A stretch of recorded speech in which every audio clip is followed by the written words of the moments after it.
Bueno, ariketekin jarraituz, baturarekin zerikusirik daukaten ariketak dira 12 eta 13. Vale? 12. ariketan, moten dizkigute lau kasu kalkulatzeko, hoietan datu batzuk emonda progresio aritmetikoen inguruan, eta eskatzen digute kalkulatzea lehenengo hogei gaien arteko batura, hau da, S hogei. Beraz, S hogei eskatzen badabe, ba, danetan, izango da, A1 gehi A hogei, bider hogei, zati bi. Berdin da, A, B, kasutan A erabiliko dugu danetarako, bale? Bueno.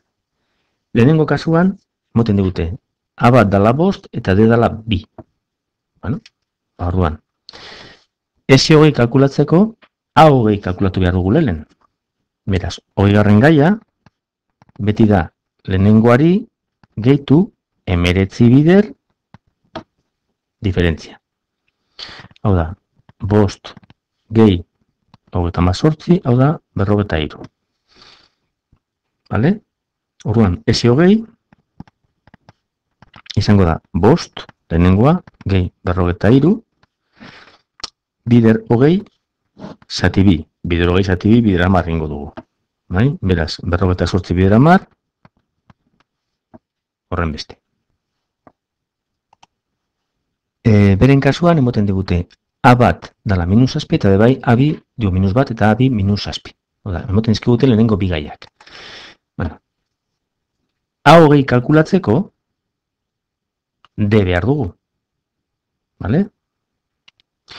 D zelan kalkulatuko dugu? Ba, A1 eta A2 emoten badabe, ba, kenduta A2 ken A1. Bai?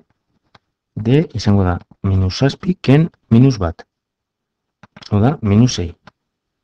Bai? Lehenengotik bigarrena pasateko, ken 6 egin dugu. Minus batetik minus zazpira, ken 6. Vale? Kontu zenbaki negatibokin, hemen konzentrazio osoa mantendu behar duzu, ez bestela erreza da hemen jartzea minus 8 edo gehi 6 edo... Eta ordena azpindizek adierazten dabe zein ordenetan dagoen. Orduan, handiena beti ez da azkena. Edo txikiena beti ez da lehenengoa. De acuerdo? Bueno, D minus 6 bada, A hogei izango da lehenengo gaia gehi 19 bider D. Vale? Orain, geratzen da minus bat, minus bider plus minus, bai? Eta 19 bider 6 geratzen da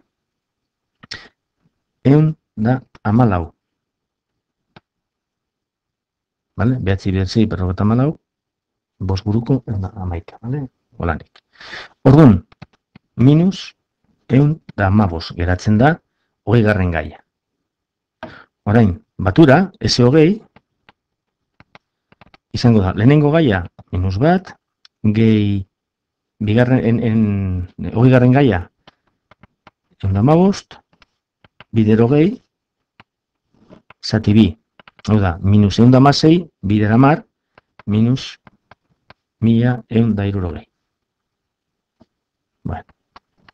C, zeren kasua da, lehenengo hogei zenbaki bikoiti. Vale?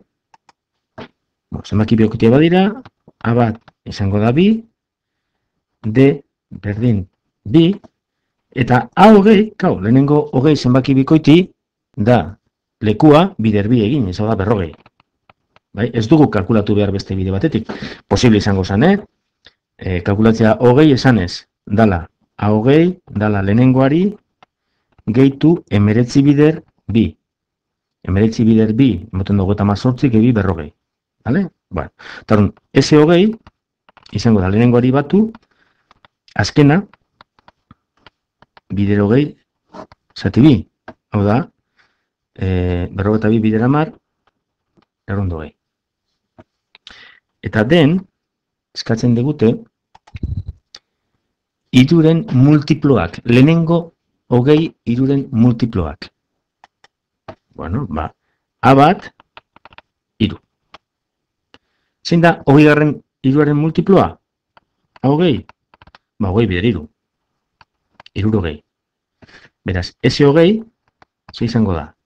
A bat, iru, gehi A hogei, bider hogei, zati bi. Hau da, irurogeta iru, bider, hogei zati bi amar, bider amar, 600 da hogeta amar.